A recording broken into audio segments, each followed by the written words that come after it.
anything you want or who you want to be, you can be. All right, welcome back to Pints and Politics. Yeah, Today, episode, what, 29, right? I don't know, man. I tell you, quit counting. We I quit counting past 2. This summertime thing sort of messes us up because, you know, I got to find a guest host. You got to find a guest host. You know, you take all these breaks, and vacations. Normally we have, you know, or we don't have a whole lot going on. Now, we got a lot to talk about, but I don't know the lot that we should be talking about right now with a certain Freedom Caucus member going on. But at the same time, before we even get into that, let's talk about the sponsors. Let's thank Comer Distributing. As always, in today's beer is Voodoo Ranger Juice Force IPA, Hazy Imperial IPA. I tell you, you know, the millennials and the new generation of beer drinkers, man, you know, we're asking a lot to get. I mean, that is like 12-word name. You know, it's not just like Pabst or Banquet or Voodoo Ranger, Juice Force IPA. New Belgium. Yeah. Hazy Imperial IPA. And then they like doubled the alcohol content. It's 9.5%. Look out. And a little 12 What ounce. is it, 9.5? But it is actually, I mean, I haven't drank too much of it because I'm a little worried about it being strong. But yeah.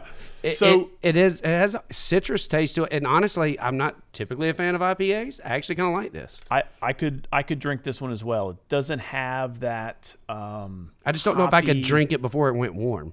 That would be my only concern because it is a high alcohol content, and I'm kind of a weakling whenever it comes to that. Yeah. So I don't know if I could drink it quick enough. I want a little bit of Coors Light with my beer. Yeah, I prefer that 1 to 2% alcohol content. Yeah. Okay.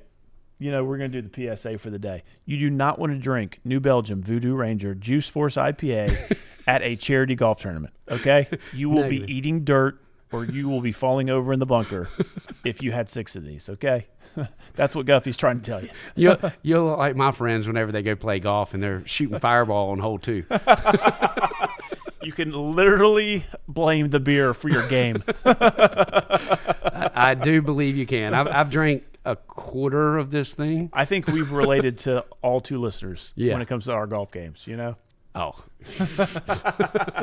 Non-existent. Hey, but we do have a special episode for the 2 listeners today. We are actually remote here at the Premier Institute of Higher Learning in the state of South Carolina, University of South Carolina. And we're at the College of Information and Communications Social Media Insights Lab. This is the coolest place I've been. I feel is. like a kid at Disney World. It is awesome. And, you know, in this episode, we're going to be talking to not only Dean Rickert with the college, we're also going to be talking to Denson Millar. That's an easy name to remember because Peter Millar, Denson Millar, kind of the same guy. Only rich people know what Peter Millar. But so they're going to be talking. That's to like us. the polo. That's a little bit smoother for all my people. Hey, it's Ralph Lauren. Ralph Lauren, as Brandon Cox would say. But we're going to be talking to them about what's going on here at the Social Media Insights Lab and the College of Information and Communications.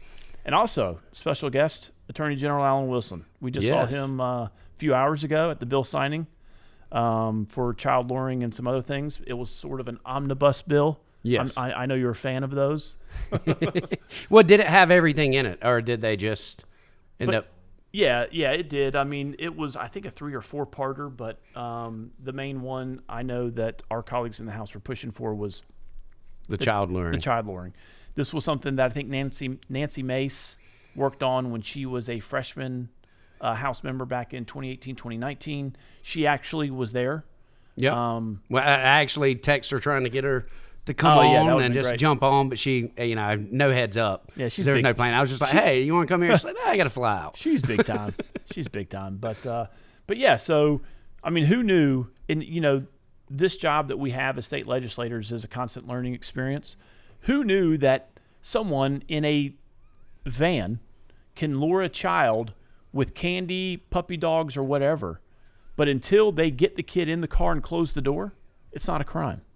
And so that's the intent of the law that was signed by Governor McMaster, and that's why we were we were here today for that bill signing. Yeah. So when things like that happen, the kid obviously has a better chance of getting away from that environment before the door closes. So we wanted to make sure that we're protecting kids around the state from things like that happening. So I agree 100%. that's what brought us down here to Columbia, and so we figured while we're here, we might as well celebrate.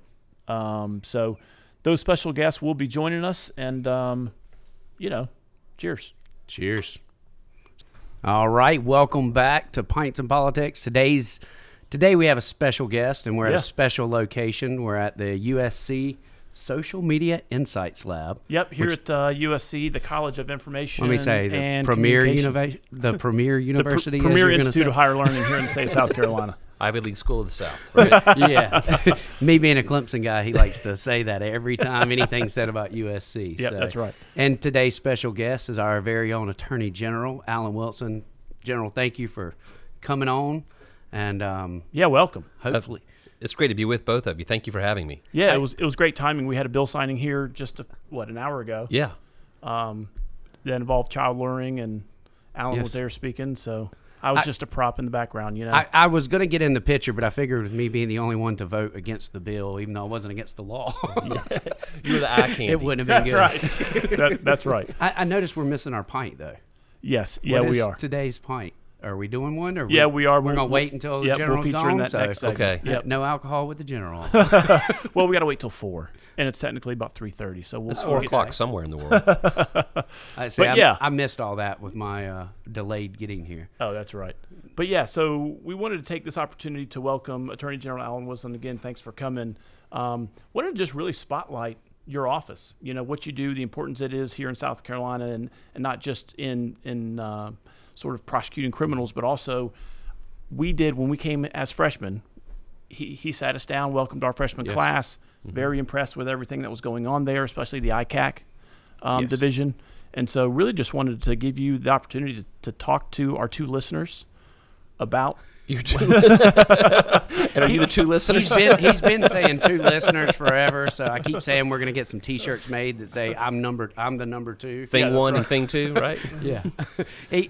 One day in the State House, people kept walking by and just holding up 2 fingers at him, and he was like, "Why does everybody keep giving me a peace sign?" And I was like, "They're telling you they're the number 2." Yeah, you're number 2. That's right. Well, it's a great question, and I've been doing this job now going on 14 years, and one thing that I've learned about this job is the most important job in South Carolina that people know nothing about. Now, I'm qualifying that. I say it's the most important job in South Carolina. Right, that's right. It's the most important job that people know very little, if not nothing about, because most people know what their solicitor or their sheriff, the governor, the congressperson, senators do, representatives.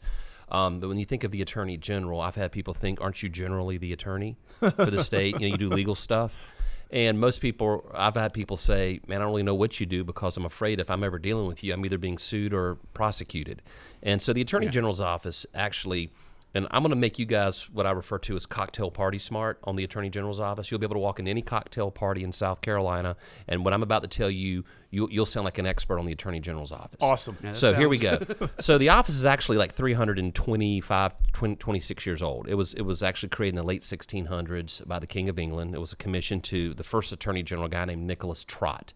So it's over 3 centuries old, which means there's been an attorney general here longer than there's been a country or even a state of South Carolina. It was housed down in Charlestown at the time. Okay. And so over the last 300 plus years, the office has evolved.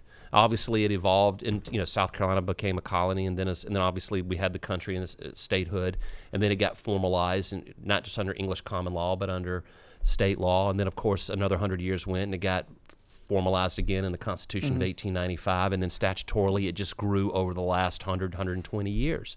So I'm the 54th Attorney General in the history. Over 300 years, has been 54. Wow. When I was elected in 2010, took office in 2011, I was the youngest Attorney General in the country at 37. Oh, wow. At the ripe old age of 51, I'm now the longest serving Attorney General in the country, and still I think top 5 youngest. I think last I looked. You look the youngest. Thank you. You're on my Christmas card list now. So that's a little factoid about me. The office has grown in scope just in the last 14 years since I've been there. When I say the office has grown, not its mission has grown. For instance, in 2017, the legislature basically created all the victims organizations at state level, State Office of Victims Assistance, State Ombudsman's Office, the grants folks at the Department of Public Safety were all housed at 60 people that brought up under the AG's office to serve the victim service providers of the state of South Carolina. So we have anywhere from $20 to $50 million in grant money running through our office every year. So let me ask you, we're talking about consolidation. Yeah. So tell the two listeners, how has that helped your office? How has that helped? Are you the folks? legal czar? The legal czar, as opposed to the border czar. So let me. I'm going to answer. That's a great question. The office hasn't grown. State government has consolidated powers under the AG's office. That's a better way to say it, because people say you're growing government. No, we consolidated. Yes, if you look at the number of people working for me in the budget, it has grown. But that's because they've been packed in from other places. Right. But the Attorney General under the Constitution is the state's chief legal officer, chief prosecutors, the Securities Commissioner, and now the chief victims advocate for the state. Now, there are 54 attorneys general if you count the District of Columbia and territories, and not every attorney general is statewide elected. There are, I think, 5 or 6 states where the governor appoints the attorney general, and they're confirmed by the General Assembly, kind of like the president does at the federal level. There's Tennessee, the Supreme Court elects their attorney general. Maine, the legislature, appoints their attorney general. So it's, most AG offices around the country get to this point a different way, and they all have. Some AGs don't have any criminal authority. Some only do civil. Some only do appellate. Some have their version of SLED up under them. Some, like me, work hand in glove with the chief of SLED, who's appointed by the governor and confirmed by the General Assembly. So South Carolina's attorney general is relatively powerful compared to other states because how it was grown out of our Constitution. But the people give you that power. The power comes from the people. Yeah. It always comes from the people. But when I mean power, I mean like the attorney general is the chief prosecutor. Right. So I can't hire and fire solicitors, right? But I have the authority over their cases. So I can take cases in courts of record. I handle all of the appeals, all of the PCRs. So on any given day, the attorney general's office has 8,000 cases running through it. And that's just not criminal. That's civil. That's environmental. That's consumer. That's the appellate cases, the PCR cases, right? And that's before you even get to our law enforcement function. Well, you also fight for whenever we're writing law and things are challenged. You fight for that, correct? Absolutely. And by the way, thank you both. You guys voted for budgets in the last couple of years that gave us additional attorneys in that part of my office that defends your work product. So when you guys pass a bill and people sue to have that bill thrown out, my office comes in and defends the bill because I represent the state. I'm the only one that can represent the state. So we make it hard on them, Well, Net Choice has tons of attorneys right now fighting everyone across the country. So That's right. Well, so to give you an idea of scope of my office, there's 300 people in the office. About 90 of them are attorneys. Okay. So and that sounds big, but there are AG offices out there that have over 2,000 people. Right. So I mean, they can get pretty big in the bigger states like New York, if you add in California, our General Texas. Assembly, it's probably about that many. And with the so attorneys. there was a pretty, it was a case that got a lot of headlines. I believe it was last year. I actually played hooky a little bit from the General Assembly, went over to our Supreme Court to watch you and Todd Rutherford argue a case about Gerard Price. That's right. That's right. Which I was fascinated by. I mean, it was, and you could probably talk about this case a little more intelligently than I, but it was something along the lines of the attorney for him and a judge made a mistake. So there's a law in South Carolina that obviously someone goes to prison, okay, and their appeals have run and they're in prison. You want to incentivize good behavior in prison, right? So, for instance, if that person, and this is based on federal law, it mirrors federal law.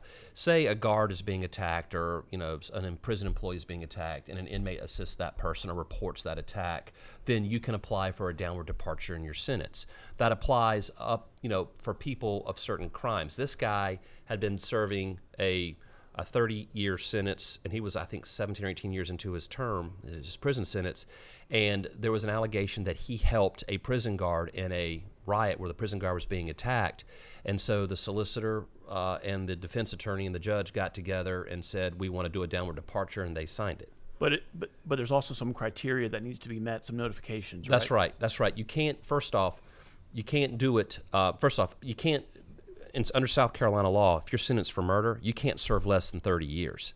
And they downward departed him below. They let him out like after 18 years. Okay. So this guy, and so A, you couldn't do that. B, you're supposed to check certain boxes. You have to notify the victims. You have to file a motion, a written motion. You have to go to court. It has to be done transparently. This was done on the judge's last day, and then it was signed, and then it was sealed, and then no one knew about it for several months. They unsealed it long enough to let the inmate out, and then it was resealed again. And of course, we learned about it, and of course, we went to the Supreme Court to say, hey, listen, you guys, this looks bad. This is really bad. The Supreme Court agreed with our argument 3-2. And of course, by this point, this guy was already on the run. Yeah. So he fled. So he was on the run for a number of weeks. We called him. He's back in prison in another state now. But that is an example of the state attorney general coming in and trying to protect the laws. Well, and another thing that I did want to hit on before we let you out of here is, I mean, Brandon and I both serve on the AI Cyber that's Security right. Committee. And obviously, you know his story with the sextortion law and the motivation of all that.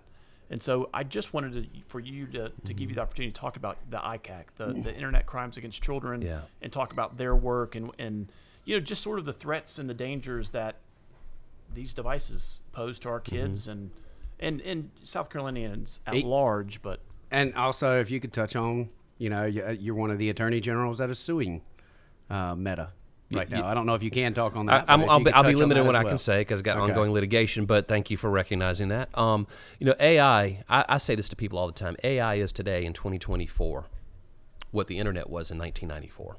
It is a new and innovative technology that will change the world forever. And at 30 years, we've done nothing to protect kids online. So why do we think that we can be proactive with AI, though? What I tell people is this. Technology moves faster than the law, right? And so, you know, obviously no one had ever heard of social media. There were none of these platforms. There was no Meta or Facebook or TikTok or Instagram. I mean, none of these things, none of these cell phones. I often joke, if these things had been around when I was in high school, I wouldn't be attorney general today because the whole world's in your pocket. You can take a picture of every bad decision a 15-year-old makes, right?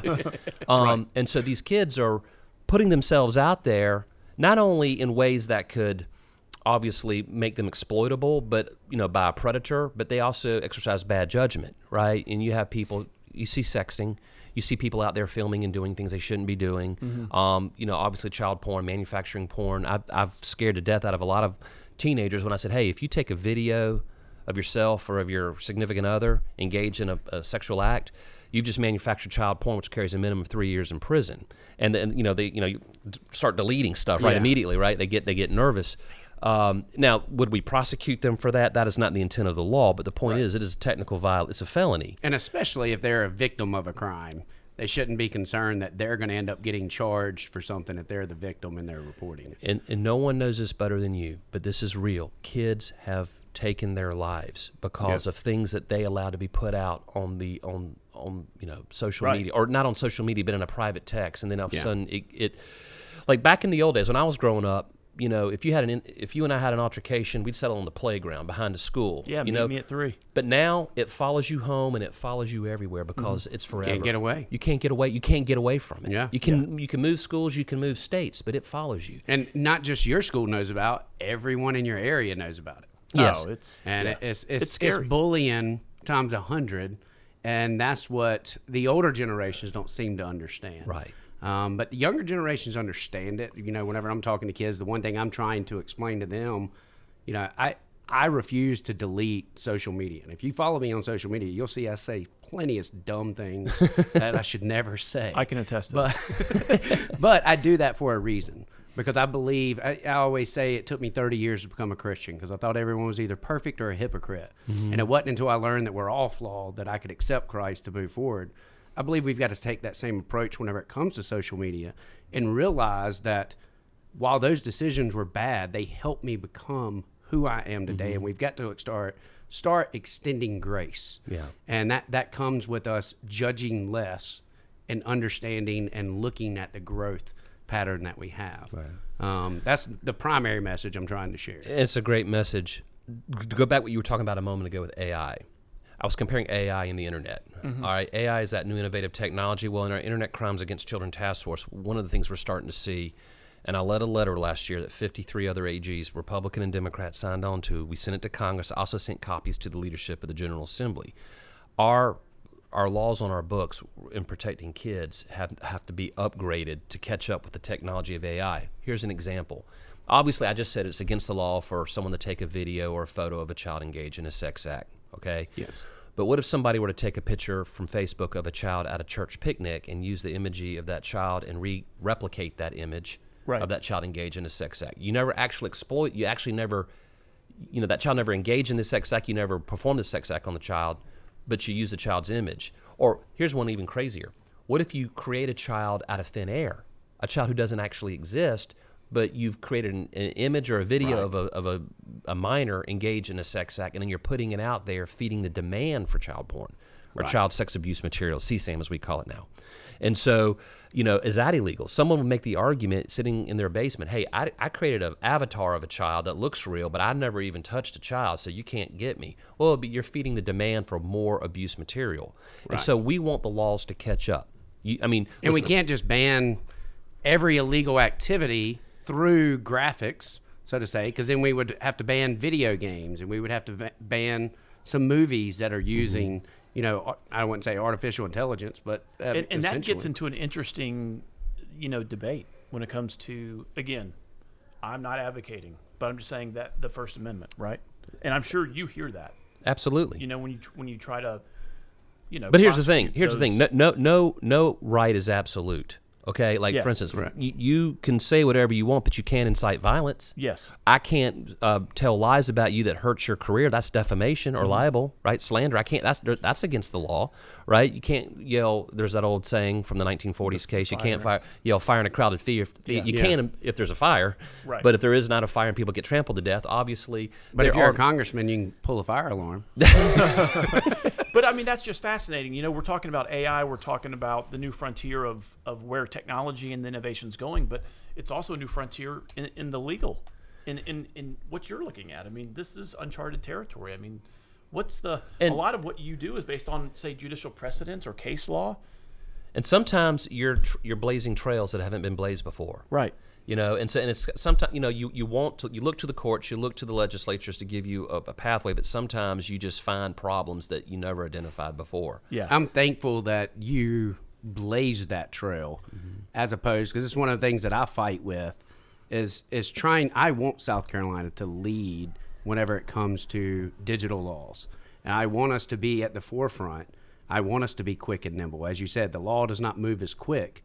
I want us to adopt that concept of, hey, we're going to write this. This isn't going to be perfect. This is evolving, and we're going to have to address it, and we're going to have to amend it as we go and we see problems, because people are always going to be innovative and find different ways. But the last thing that we need is something like Section 230 that was passed that, absolves any company from recourse of what they're doing on their website as long as the person's 13 years or older. Right. And this was some grand scheme that Congress said, "Oh yeah, this is great. This will work." Well, it did work in 1998. Whenever I often say it took me an hour to download a Wu-Tang Clan song at that time. But we've got to be nimble, and we've got to be able to move. And the amount of money that big tech is putting to fight this, and you have been that force for me, especially in South Carolina. Well, I can't speak for everyone, but for everything that you take on. And you do it without, I'm not blowing up your phone and saying, General, can you go after this or anything else? You're ahead of it, and oftentimes I'm getting informed, and it's educating me on issues that I wasn't even aware of at that time. Well, your collective experiences, what got you into the General Assembly and would have been your purpose, right, would have motivated both of you, have been incredibly helpful to my office. And I want to say here on the podcast, thank you for your support. Both of you have been tremendous assets to the law enforcement community and helping us better protect kids around South Carolina. I want to go back and say this. The office, we could spend literally one entire podcast session just on internet crimes against children or human trafficking. Then I have all the criminal stuff that we've been involved in. And then I have the issues involving federal overreach at the federal level and violations of the Constitution. We could talk about any case for an hour. The point I want people to walk away with is the Attorney General's office is vast in its capability to support and protect the state. And I appreciate y'all allowing me to at least come and sit down here and talk to you about a couple of the things we do. Right. One other thing I want to say that we do that gets me in hot water all the time. So some pesky House member, all right, will come ask me for a legal opinion, and I'm making fun of y'all. Y'all aren't the ones. No, he's looking at you. But I have. Well, turn it in. But we give a legal opinion on something, and then people get mad because our opinion says what a legal opinion from the Attorney General's office is basically this. It's Someone asks a question of law. We look at what courts have done in the past on similar situations, or we look at the laws that are on the books, and we say, based on what other courts have done or what the legislature has said, we think this is what might happen if you go forward, okay? And then if we say, you can't do X, that's the answer to the question that was asked us, people get mad at us. Right. And I tell people, think of our legal opinions as a yellow flashing light on a dark road. Right. You can ignore that yellow flashing light, okay? But right around the corner is a ravine and a cliff. And if you don't slow down and heed that caution light, you could go over the cliff. Yeah. Now, our opinions are basically advisory in nature. They're not binding. You can ignore them. Courts can't give you legal advice. The Attorney General can do what a court can't. We can give you legal advice based on what we know. But again, if our opinion is wrong, it's wrong, but it's just advice. And so I want people to know that. So when the legislators ask us for opinions, we're giving you our best guess on what a court would do if you went forward. Right, and you know that's a good point, because there's a lot of well-intentioned legislation. I think all of it, truthfully, starts off as well-intentioned. Yeah, but It's then just when you're not like, wait a always minute, that's in Can violation. I give you an vetted. example? Let me give you Yes. a controversial example. Delta 8 is a good example of York County, because York County took the AG's opinion and they stopped the selling of Delta products within stores in York County, but yet Spartanburg County, Union County, these other counties surrounding, they didn't take the advice, and you can go to these other counties, but not in York County. No, absolutely. Well, and that's example. We read what the law says, and if we say, okay, this is what the law says, someone says, I'm angry. It's like if you wanted to build a business in a residentially zoned place, and your lawyer says, I'm sorry, you can't build a business. If you build it, you won't be able to reside in it because it's zoned for businesses. Yeah. Do you get mad at your lawyer? No. You either change the zoning area or you build elsewhere. And another example, the Heritage Act. Yeah. Remember, the Heritage Act was written 20 plus years ago, and it basically said that the legislature is the one that takes down or removes monuments or flags or named buildings that fall under the parameters of the Heritage Act by a 2/3 vote of the General Assembly. Now think about this. You have codified in a state statute a 2/3 supermajority requirement to change a law. The Constitution says it's done by simple majority. The only time the Constitution says it has to be 2/3 is if it's overturning a gubernatorial veto. It'd be like this General Assembly passing a law. Let's use taxes. We're going to raise taxes to 90%, and the only way future General Assemblies can change it is by a 2/3 vote. Or why not 99% vote? Why don't we do that? And why don't we put that section in every legislation that we That's pass? what I'm saying. And what I said in my legal opinion was the Heritage Act has a severability clause. So the 2/3 part is carved out. It reverts to the constitutional simple majority, and the Heritage Act survives. They were trying to get it thrown out. I said the part that says 2/3 vote comes out, the rest of the act stays, and you can preserve heritage or whatever it is you want to protect through that process. You just do it by simple majority vote now. But the 2/3 came out. The Supreme Court agreed with his 5-0. Does that mean we can remove the Yeah. Ben Tillman statue? By a Simple majority. Simple General- majority. And so I've always, and again, this is, it's on topic. What about rearranging the paintings Monuments. in the Paintings, yeah. in the say the House? I want to put Harvey Peeler in the Senate. I want to put him where John C. Calhoun sits. Is that against? Well, you're asking me. I don't have the law in front of me. Yeah. Obviously, devil's in the details. I've of always reading a thought about statute, that, but but I don't know that that's a function of law. This is a function of House or Senate rules on how you hang things. Like, can we put Reagan, behind? I don't want any Californians hanging up. I don't care. No, but yeah, thanks for coming by. Really appreciate. I got one more thing go I ahead. want to ask him about. So, we were talking about the ICAC and the lawsuits. It's kind of slipped my mind now. On the meta stuff? Well, it wasn't just about Meta, but primarily, we are dealing with the laws that we're trying to enact. And one of the biggest problems that I have with dealing with sextortion is a lot of these crimes are coming out of South Carolina prisons now. Yeah. And I wanted to put on cell phone jammers to block cell phone signals within prisons, which I'm told the federal government will not allow that. Yes. What can we do to stop this? Because often, if you were to look up the most people arrested for sextortion crimes, you're pretty much Lagos, Nigeria, and South Carolina prisons. Look, gangs residing in prison or coordinating with Mexican drug cartels to traffic fentanyl and other illicit drugs into South Carolina from behind bars. They're making the same amount of money behind bars they were making when they were on the streets because of the FCC regulations. But that's from 1934. The federal prisons can do it. They can jam cell phones. We want them to add, and Brian Sterling, the director of corrections, has been advocating for this for years. Give us the add that and state prisons language to it so that states can then implement cell phone jamming. So if I pass the bill, will you fight it? Are you the one that ends up fighting it in federal court? Well, it has to be changed at the federal level. It's not something that you can pass at the state level. But again, the lobby, there's a telecommunications lobby out there, and they're afraid it's going to disrupt services of adjacent neighborhoods. It's disrupting service from the criminals within the prison system. It's protecting our citizens, which is why they're locked up. The technology is such that you can literally have your phone on in an office, and you can set it to, like when you pass through the entry to the room, your phone shuts off. It's that tight. So the technology is there to do this. Our delegation's behind it. Nearly every AG in the country I've spoken to of both parties is like, this is common sense. This is not a partisan issue. This is just a government so big it's overly bureaucratic issue. And we need to continue to push for this. And so we're going to keep fighting this fight. Well, if there's anything we can do in the legislature, let us know, because it's one of the, I mean, I think the FBI said in June, we just shipped someone to Michigan responsible for a death of a teen in Michigan that come from a South Carolina prison. And they're sitting, I know they call it Johnning, not sextortion, but these crimes are happening. And I can't tell you how many people, especially with me being public about it, I'm getting phone calls from family members of prisoners saying they're sending all this money because they are doing sextortion while they're in prison. I have half a dozen state grand jury cases, or almost half a dozen, that involve behind the prison, behind the bars at prison, of people using cell phones. Remember the Lee Correctional riots years ago, like 5, 6, 7 years ago? That was one wing of a prison where there was a gang-on-gang violence, and that gang members called another wing saying, hey, this gang attacked our guy in our gang, and that started the riot over there. Yeah. And so people got killed from that. And so that's because we weren't able to jam the cell phones. I mean, I've reported a prisoner, the cell got tossed, cell phone found, drugs found, and in under 12 hours, he's posting again on social media. Well, they got the drones coming in and dropping the cell phones in.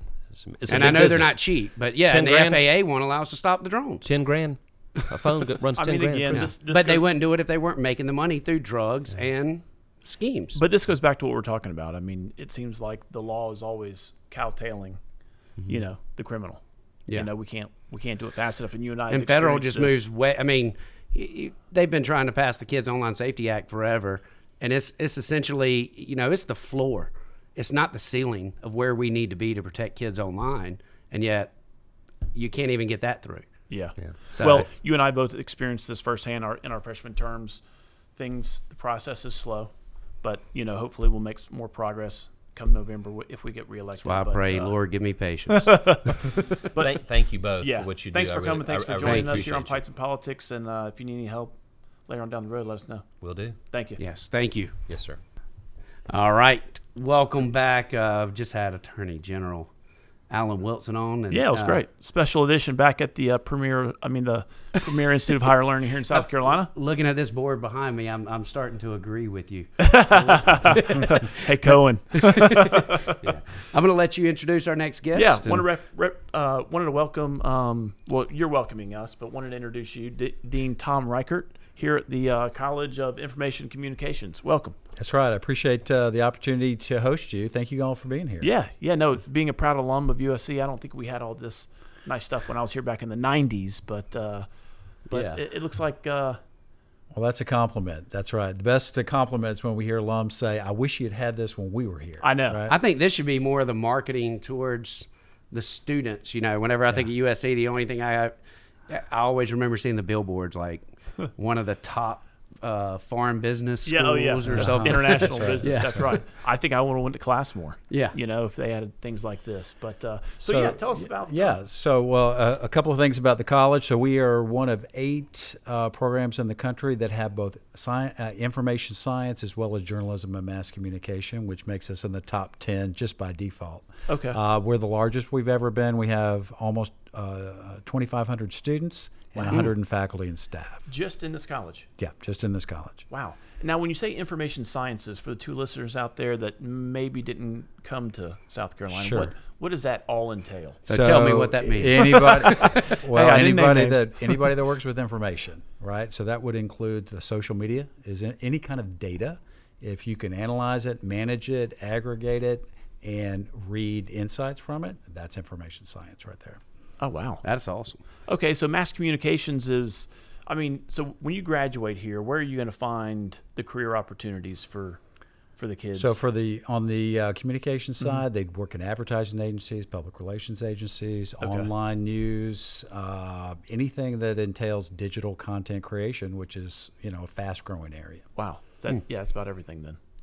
My career kind of started off in online marketing, and I just kind of caught the wave right. I didn't have the degree for it. I started off in advertising, and then we were the first to launch many websites. And at one time, the company I was working for was That was Amway, right? It was Quickstar whenever it went online. I think it was, but no, it wasn't that. I got a water filter, and if you buy two, I can still taste some healthy bars as soon as you said the name. But it was the company was Dominion Enterprises, and they owned Auto Trader and Weather.com and Cox Media and many different venues. But I just happened to catch it just right, and being at the right age, we started off with launching many of these websites, and I had to learn. But we never had anyone teach us this, so it was all trial and error. Right. And especially in the early algorithm days. But I love the analyzing of data, what we're seeing right now throughout South Carolina, not just South Carolina. Yeah. But I think it's important for South Carolina to lead the way in, is being able to produce the energy to provide for these data centers. Yeah. Absolutely. I have a conspiracy theory, and I'll wait towards the end to kind of share with you on data itself and where I think our future lies. Can't wait to hear that. Here we go. Should I just go ahead and tell them, or you want to get? So yeah, I mean, just to give the two listeners out there, just let's describe this room that we're in. I mean, we're in a 20 by 20 room, and one of the walls is literally looks like live feed social media with some analytics going on. Like, I mean, what are we? It says AI sentiment up here on the left board. So that is something that is the search term. So anytime that is brought up, and we could probably welcome Denson Millar to tackle that. But but yeah, I'm just fascinated by all the trends and just the data that's coming in, and then graphically is displayed. So I think you all know, I mean, the number one source of information for young adults is YouTube, right? And probably TikTok videos, right? That's where they're getting all their information. And so... And boomers are getting it from Facebook headlines. Absolutely. In MySpace. Yeah. True. And just, whoever thought everybody be a content creator, right? And they'd have something to say about just about everything. So you can capture that through high-level software, of which we have access to. So obviously, if you're a College of Information and Communications, you need to be at the cutting edge of social media and being able to analyze what's being said out there. So we created this thanks to Lou Kennedy and some of our donors were able to create this room. The thing that was most important was to have Madison Avenue level software. So this is professional grade. We got a full-time analyst who's here full-time, works with our faculty and our students, training them. And we also make sure that we're able to provide this for clients as well as our students. Yeah, Nice. I could spend so much time Yeah, right. in here. So not only, I mean, you could use this room to host podcasts like ours. This is also a classroom. It is. I mean, you can use... And we actually we can take the software because it's cloud-based, and we can take it into almost anywhere and be able to pull up the data and be able to display it. So we can teach That's amazing. people how to do this anywhere. That's fascinating. It makes me want to go.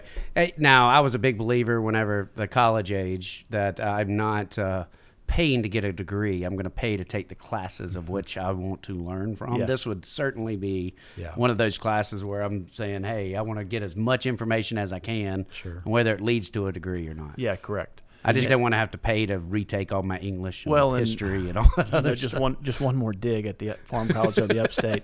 I don't think they have this in Clemson. Yeah, You know what I mean? I have no clue. They do. They've gone pretty woke. They may. stuff. They do. They were one of the first universities to have this, but we're able to provide it. So it's that second comer advantage. Yeah. So we can do it better yeah, for a lot less. So y'all beta tested it. yeah. Yeah. Yeah. They beta tested it. They got the new model rollout. Yeah. And then all the bugs got worked Look, out. one out of 2 listeners is probably a Clemson fan. I'm just kidding. My sister went there. It's all tongue in cheek, boys and girls. But I used to take it personal. Now I actually, it's funny, my 6-year-old, he was the type that every time he would see something Gamecocks, he'd go, ugh, Gamecocks. And Yeah. I brought him to a women's basketball game. He did not want to come, and he ended up having a blast. And now, the other day, he was wearing shorts, which he calls his Gamecock shorts, that are garnet, and he was wearing his Clemson T-shirt with a Panthers hat on. And I said, wow. what are you doing? He said, I got my 3 favorite teams. I love it. I love it. I know Melissa is very happy taking him out shopping in that outfit. I don't care. My wife's family's all Chapel Hill, so as long as he's that's not right. a Tar Hole, I'm That's fine. right. That's good. That's good. Well, Dean Reichert, thanks for joining the podcast, man. Hey, it's been my and thanks for pleasure. hosting. Well, I got to share my conspiracy theory Great. before we get off. Sure. Oh, that's right. I was trying to get you out of that. So, no, I firmly believe we had the Industrial Revolution, we had the Internet Revolution. And I believe that we're in the middle of a tsunami of the next 2 large revolutions coming, and that is AI and quantum computing, and they are coming almost simultaneously, but they're going to come in so fast that I believe that it will be extremely detrimental to capitalism as a whole, and that we will have to find a new way to motivate people to contribute to society, and I believe the way that we do that is through data. Right now, we are giving our data away, but our data has value, and many of these companies would be willing to pay for that data. Yep. And we're just giving it away for free, right? To get one Panera Bread sandwich, we're giving them access to our Wi-Fi network. It's pretty crazy. Yeah.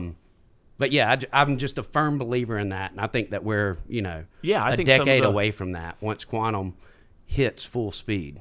Some of the world's largest companies out there, most valuable companies, have been profiting on data, personal data that we voluntarily give, for the last, 30 years? Well, I mean, this goes back to do you remember the movie Minority Report? Mm-hmm. I sure do. This is walking. Whenever I left advertising in 2007, one of the things that scared me was data analytics. So we began to analyze the data, and we ran a study with Harris Teeter on their pilot store to change their top-selling toilet paper, and we did it through RFID chips and a coupon thing that would spit out just by analyzing your data and saying it's been a week since you purchased toilet paper, so now we're going to spit you out a coupon and save on this brand, and we changed their top-selling product. The shopping And that was habit. in 07. That was in 07. Yeah, think about where we are And now. and at my view at that time was this was a little too much of Mark of the Beast. Like we could control people too easily by controlling what we see, and then I think Zuckerberg kind of crossed the line. Sure. With Cambridge nowadays you Analytics talk and everything else. Nowadays, I'm talking to my wife about buying a couch, and then all of a sudden, when you're scrolling on your phone because the mics they're always listening, all of a sudden you start seeing Comes up in your feed. West Elm, rooms to go, in banners. And I'm like, come on, man. Even those Faraday bags don't block the sound. Yeah. So, all right. Well, Guys, You great gotta to have on host the you. tinfoil Thank hat. you for what you do. Tinfoil hat over the phone. You guys are welcome here anytime. But yeah, Thank you. thanks Thank again. you so much, Dean. All right, welcome back. We've got a special guest here, Denson Millar, with the Social Media Insights Lab. Denson, Yeah, you're the expert, man. yeah. Tell us what we're doing here. Yeah, well, it's just great to be here. Glad to have you guys in the lab, just like taking it all in, because this is a lot of data to really just like kind of just look at. Yeah, Like, I'm it sure is. when you guys came in, you were just immediately kind of just taken aback by all the data. Yep. But yeah, here in the lab, my official title is lab coordinator. So I'm overseeing all this data. I'm working with clients for like correspondence, seeing like what kind of data they want about their like reports, their different clients. We'll work with Chernoff Newman, who is a marketing PR firm in the area. So we'll do a bunch of clients under them. So anything from like a paper mill to like the Richland Penny program that's here in the county, as well as doing a lot of internal reports for the university. So recently we did a report for the new baseball coach we have, who was transferred from LSU. Oh, yeah, that's He's recently right. Retired, Maneri, who is he's now the head baseball coach here. So that was making big waves for us. So we had to report on that because that's kind of like us. Oh, So wow. this is giving y'all recruiting advantages? Hey, Is this hey, simmer down now. I wouldn't call it that, but is this why that receiver and sellers is coming? yeah, recruiting data is all in here. You didn't know that. Man, that's awesome. That is awesome. And so, yeah, I mean, I think, yeah, Yeah, the amount of You're- data at your fingertips and correct. Yeah. going through. Anything and everything. So any conversation you can think of that's happening online, we can track it. Now, you said that you have some of these, like the PR firm. So I imagine that's something that they pay the university, or it helps fund. It helps fund the those, program. the NIL deals. Yeah. So I do believe that's a bit above my pay grade, but I do, without getting too in the weeds of it. Yeah. But I got you. yeah, but that's how it kind of works. It's kind of like that one-on-one relationship where they'll kind of like pay us for the reports and we'll provide them the data that kind of helps them push like marketing. Like if they want to pivot based on the data, they can do that. Okay. And this Quid platform Yes. is what you utilize here? Yes, so this is basically the powerhouse of the Insights Lab. So it is cloud-based, like the dean had said. So we can bring this software anywhere in browser, and we can pull in all this powerful big data anywhere. Now, is this Quid software, is it something that a normal, guy who works, selling insurance, can he utilize Quid? And is it a subscription service, or is this sort of a commercial industrial type? Yeah, it is. Yeah, it is more commercial because, Okay. yeah, so it's more tailored towards Research more facilities? research. Yeah. Yeah. Okay. Yeah, so like the common man really wouldn't be able to access this kind of big data. It's definitely more, It's probably not affordable either, for like Guffey to put it lightly. Yeah, Nah, yeah, it's All right. definitely a I powerful can't tool. imagine it. Yeah, Good deal. It definitely powers a lot of marketing. Like, You don't want to give me this much data. yeah. Yeah. Where does the data come from? Like, is the software plugged into search engines, and is it plugged into just say Google and Yahoo, but not DuckDuckGo or? Yeah, so the Quid platform is plugged into social media. So it's less of the search engines. We're finding the conversations people are having. So if people are posting it, this is what we find. We find the conversation people are having. Do So you it's- have to get permission from It is. X to plug in and Meta? Yeah, so it's kind of a permission offhand from Quid to the social media platforms. Okay, so they handle the licensing or Yeah. all Okay. those So types for of example, things. like with X, like like how Elon Musk, he kind of took over. Like he made it Yeah. X from Twitter. Before he had joined, he was he had changed the what is it called? Like how you run the API, like basically Yeah. all of the code. So he had changed the API before Elon hopped on. We had full reign of all Twitter comments, all Twitter replies, everything. But when he changed the API, he locked it down. So Quid only gives us 10% of a sample of tweets because we have to follow with his he rules. wants to control that data. Yeah, so we have to comply with him. Otherwise, we don't get that data at all. Right. I mean, He- he's he- one of the richest guys for a reason. That's yeah. I mean, he understands the value of that data, and they were giving that data away Exactly. Yeah, I mean, data and water. because he can control the narrative more, which is also fearsome. Yeah. If you get the wrong person in That is correct. power that is controlling that data, I think, me personally, I think that's what happened a lot with COVID. People would just not hear anything if it didn't match whatever was being pushed by CDC, and they'd shut it down. Now, there was plenty of wacko theories out there, but there was some solid information out there, too, that was just getting blocked Yeah. just because it didn't feed the narrative. And at the helm, you have someone running these companies that's making that decision and deciding which data gets out. Yeah, it's Elon's world, and we're living in it at this point. Yeah.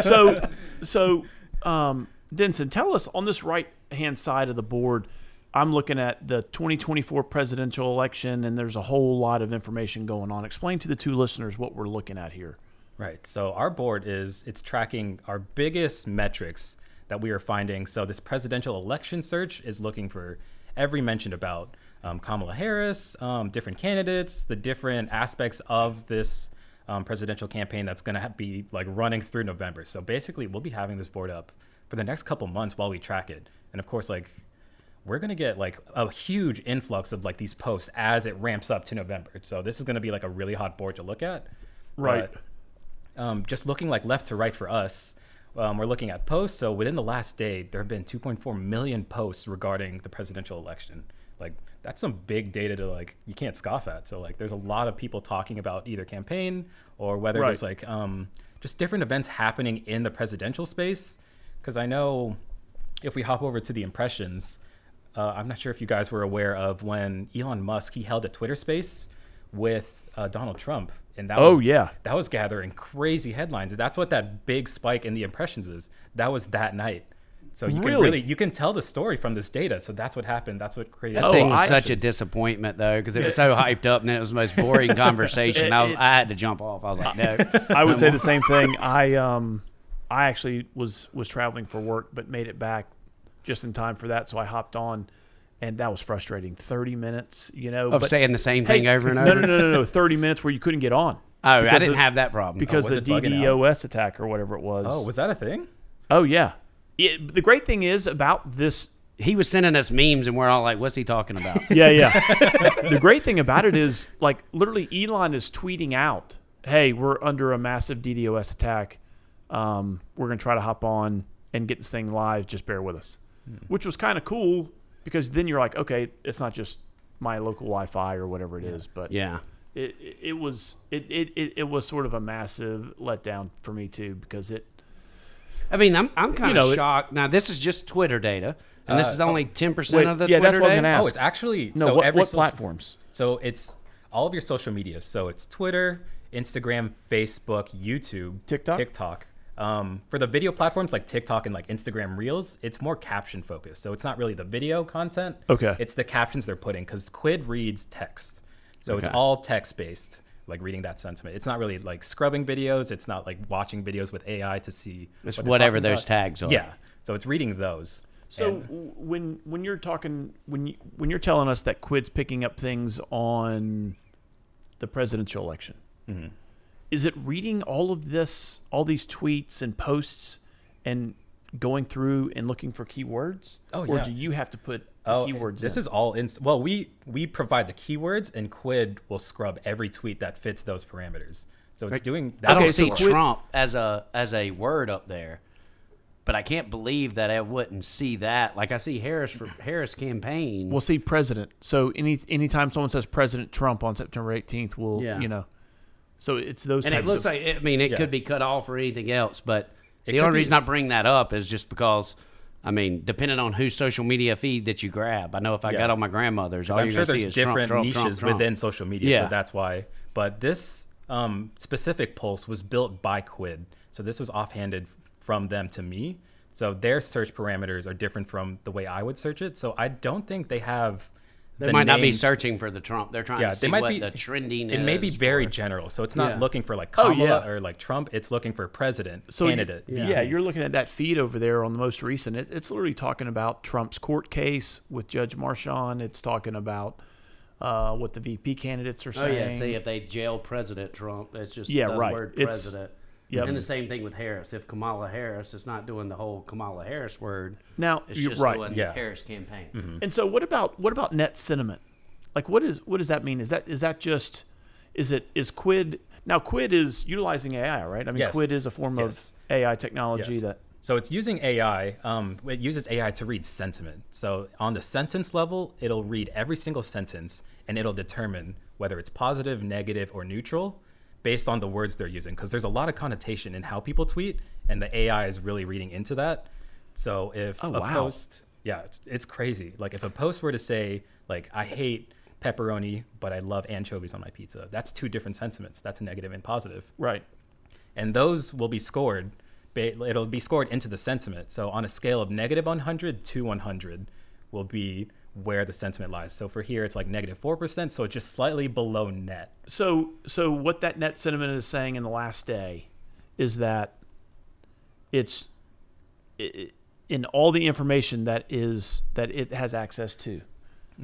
It's only just below neutral as negative, right? Yes. Negative. That is actually a better number than I thought.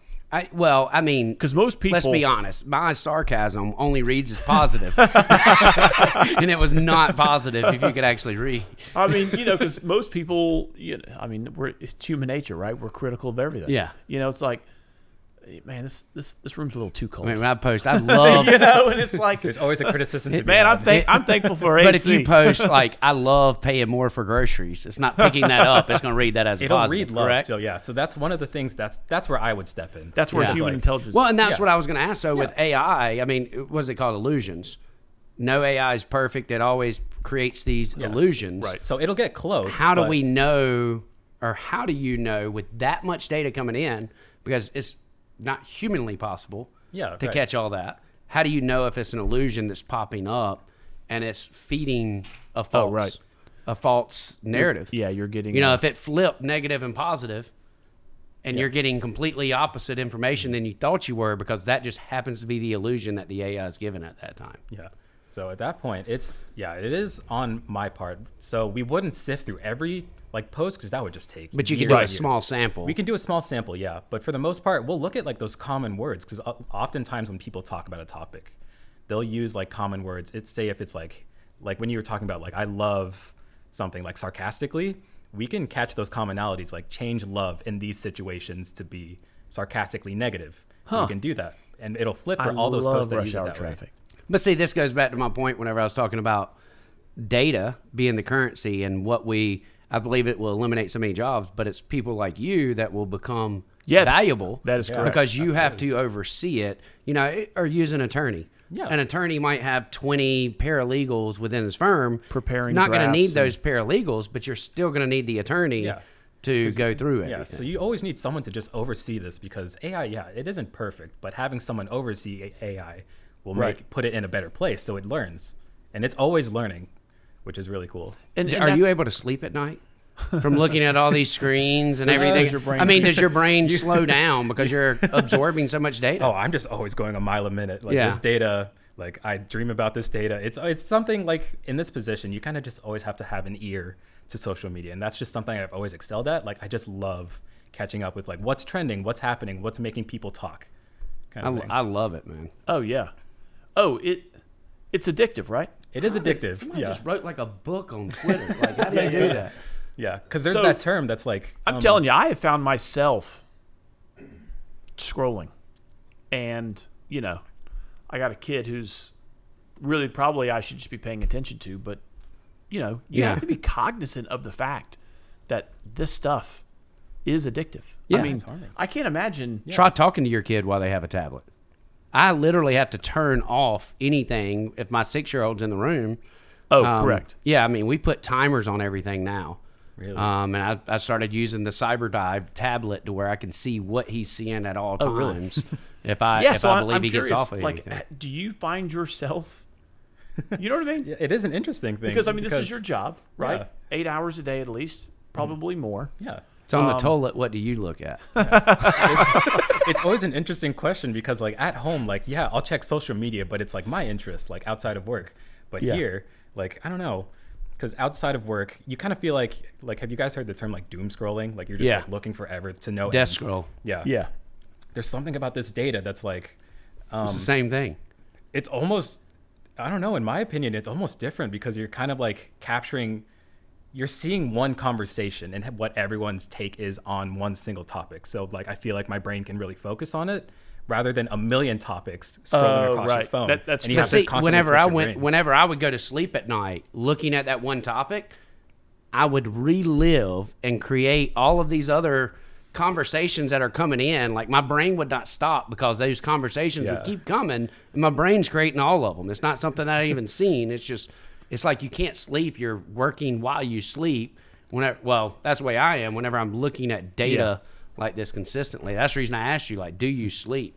Because I have to disconnect completely. Yeah, and Or I else do. I'm get not that, getting yeah. to sleep. I do make efforts to shut off my phone at a I'm certain about point to in say, the evening. Yeah, yeah, Yeah, 2 but I have to hours, do it sometimes during the middle of the day, just because you can feel yourself getting worn out. Yeah. or overwhelmed, Yeah. or anxious. Yeah, no kidding. And I assume it's this big issue with people my age and younger.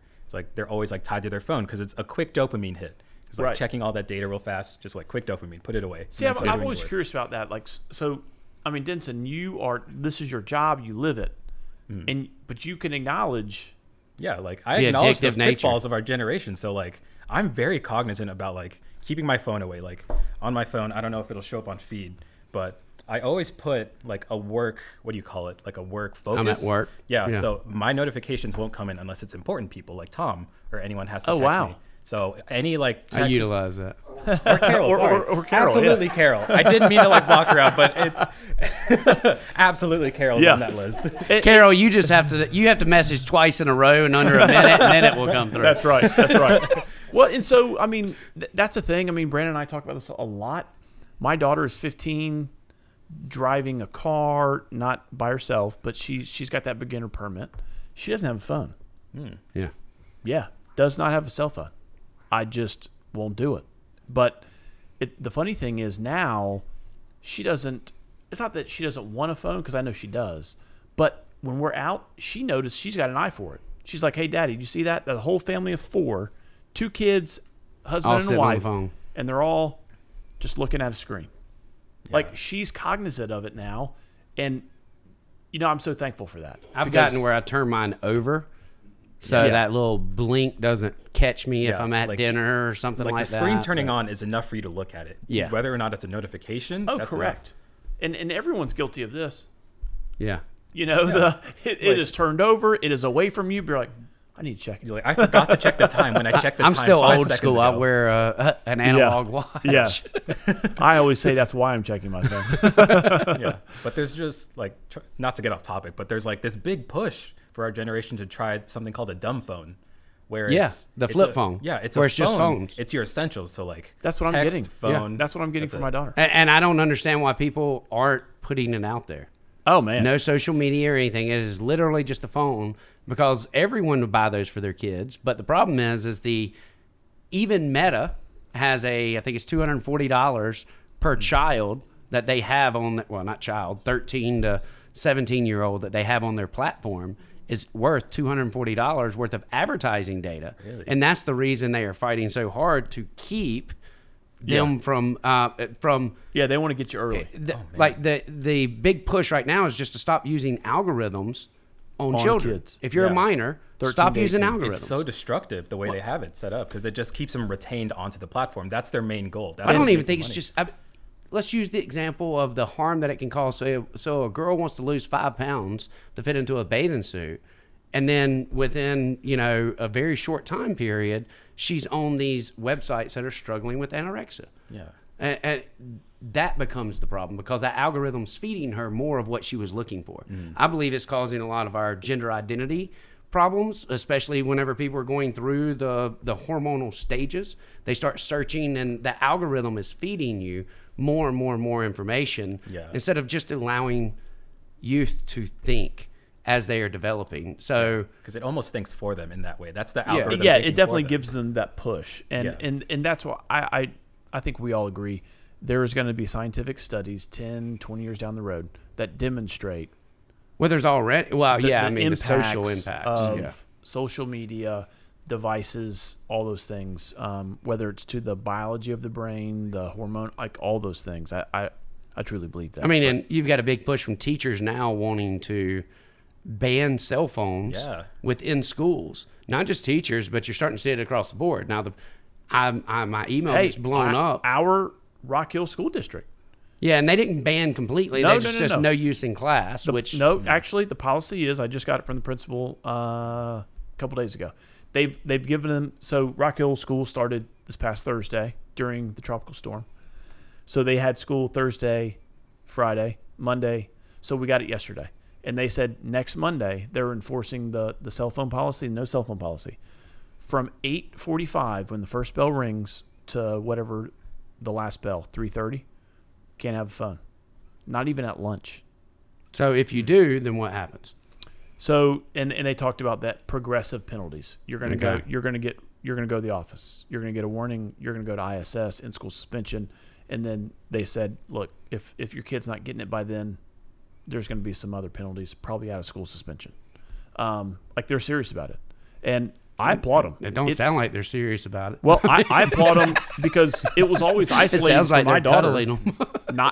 My daughter not having a phone was always isolating. Yeah. For the longest I mean, time. and I She was understand the only parents kid who wanting didn't to have one. You know? Yeah. carry, and a lot of parents, especially with school shootings, emergencies, Yeah. they want to be able to reach their child. Yeah. So I'm fine, but the question becomes, how do you stop people from accessing their phone Is it like if on the you're net- allowing them yeah. to carry it? Like, Yeah. is it on the network level? Where, Because like, that's whenever universities- teachers started getting beat up. Yeah, like universities have the network capability to ban TikTok, so they can't access it on the university network, something like that. We had that on State House. Yeah, that's interesting. Yeah. You can't get on Wi-Fi and have TikTok at So State you can House. do it on the I don't think. software network level, like, and Yeah, that still gives you access to the phone itself to make Right. calls that you need, because that's I'm an a emergency. boomer. I don't have TikTok line. anyway. Yeah. I do on one phone, not the other. Yeah. Have to Well, keep man, up with some messages. This is fascinating. I mean, just great conversations. Again, thanks for hosting us here, Denson. Absolutely. And I certainly want to come in, just sit in some classes. I'm especially telling you. whenever it Absolutely, comes, we'd just love to to learn. have you again. Like, And I'll shut up. I promise. I know I talk a no, lot, please. but I'll Ask- sit there and just try to learn. please, I ask think it all would your be- questions. Yeah. I think Huh? it would be. I know. Yeah, I just want to hear it. Like it's I think it would be fascinating Yeah. to sit here election night with some parameters I don't on know the if I screen would want and to do all see. that. Oh man, It's like we couldn't just like limit it to one. We could Right. like do 2 different searches about the My election. from two conspiracy different- Shut up, man. brain You're- would you're be like, man, there's uncontested. too much stuff coming in. Like, You don't even if they have- can access this, they can do this. I'll be going says, all off. says the the map. uncontested guy. But again, thanks. Now again, watch man. me end up losing to some write-in. Anything